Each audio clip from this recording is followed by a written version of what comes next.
Assalamualaikum warahmatullahi wabarakatuh. Selamat pagi anak-anakku. Bagaimana nih liburan semester kemarin? Gak seru, Pak. Apa? Gak seru? Kok bisa? Gak dapet uang jajan.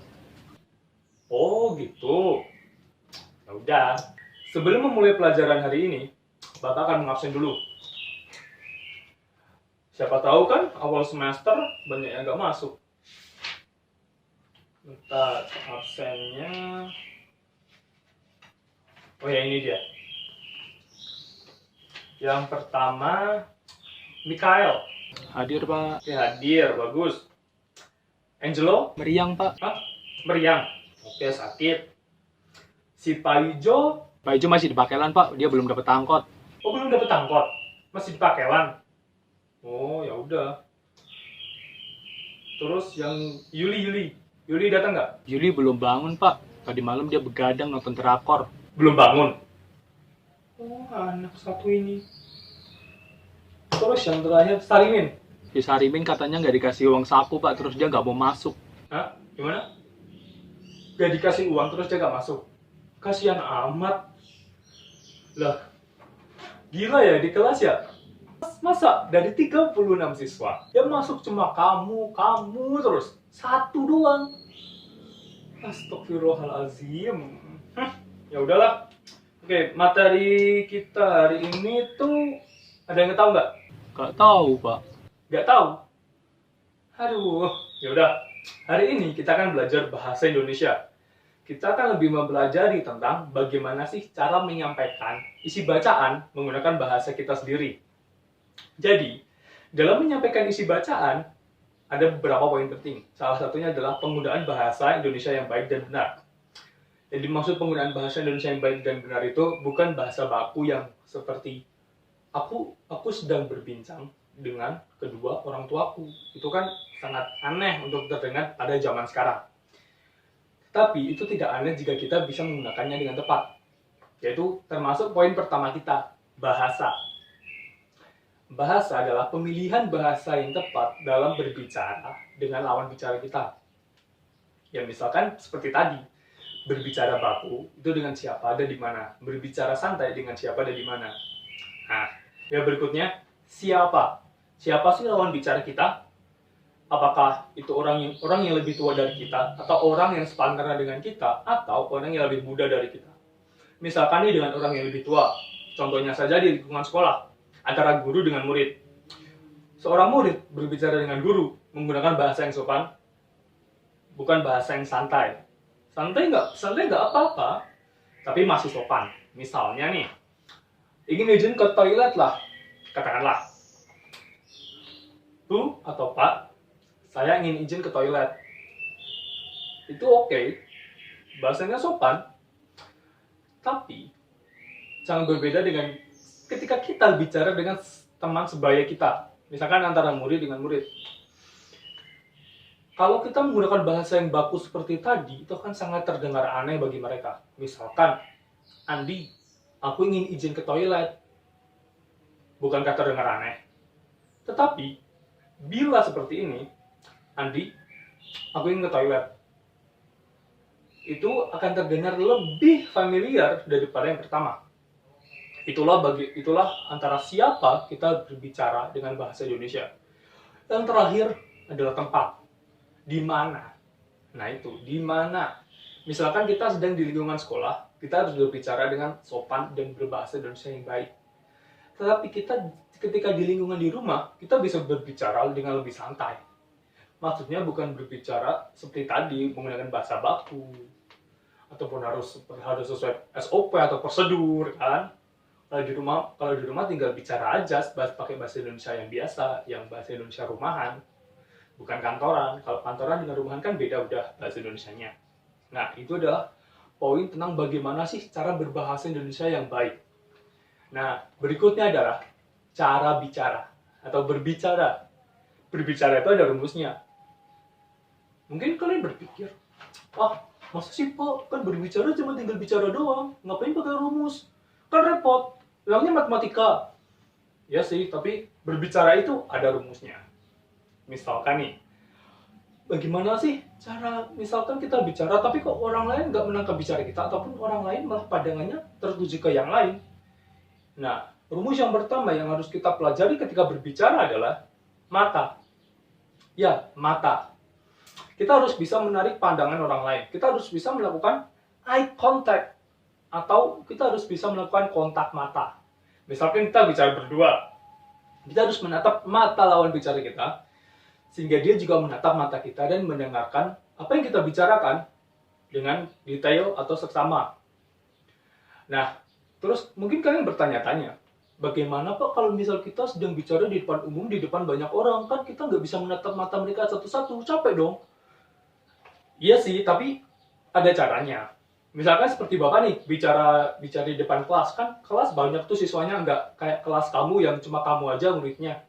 Kan banyak tuh, ada sekitar 30-an. Nah, kamu bisa mengarahkan matamu itu dari sudut kiri kelas atau sudut pojok kiri kelas ke sudut kanan kelas. Seperti halnya kamu membayangkan kamu menatap semua orang sekaligus. Misalkan begini. Misalkan sebelah sana ada murid dan sebelah sana ada murid, maka Bapak akan bicara dan menatap mereka seperti ini.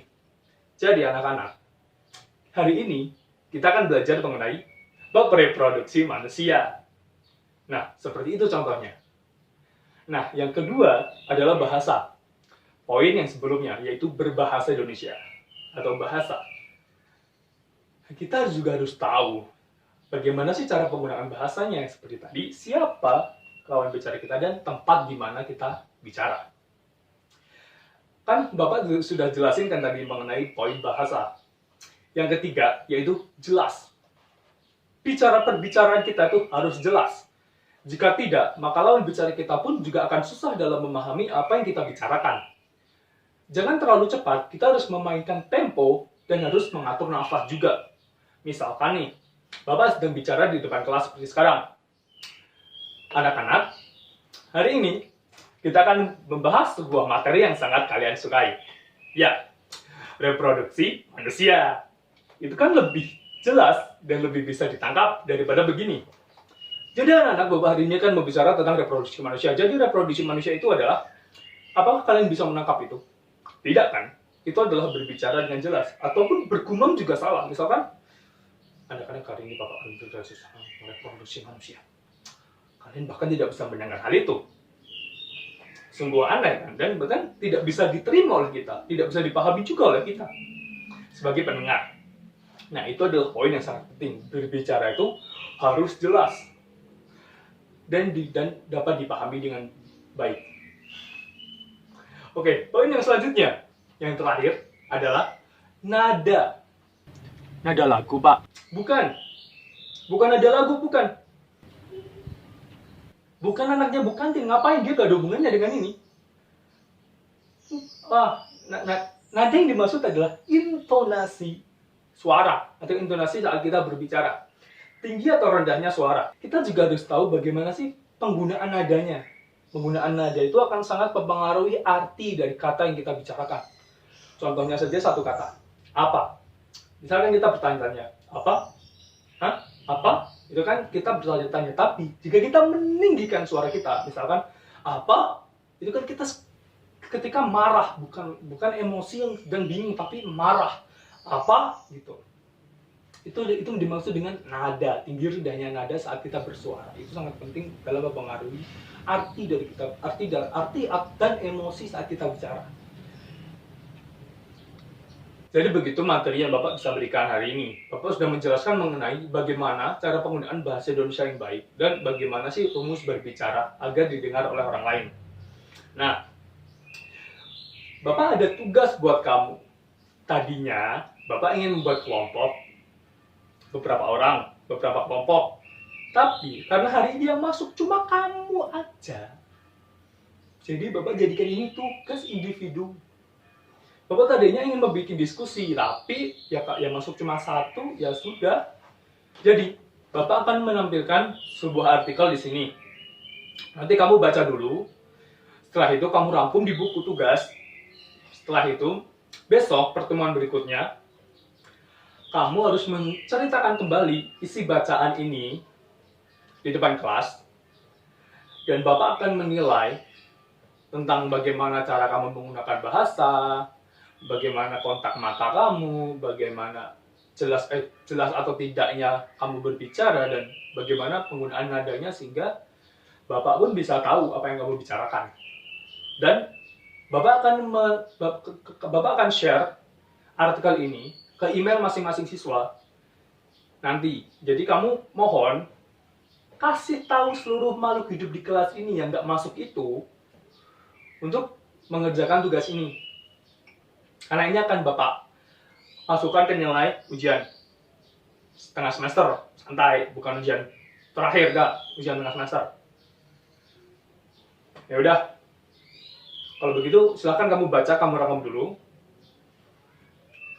Bapak karena hari ini ada rapat dengan guru, Bapak akan sudahi dulu pelajaran hari ini. Tapi kamu masih pulang tetap dengan jam biasa, bukan pulang awal, bukan.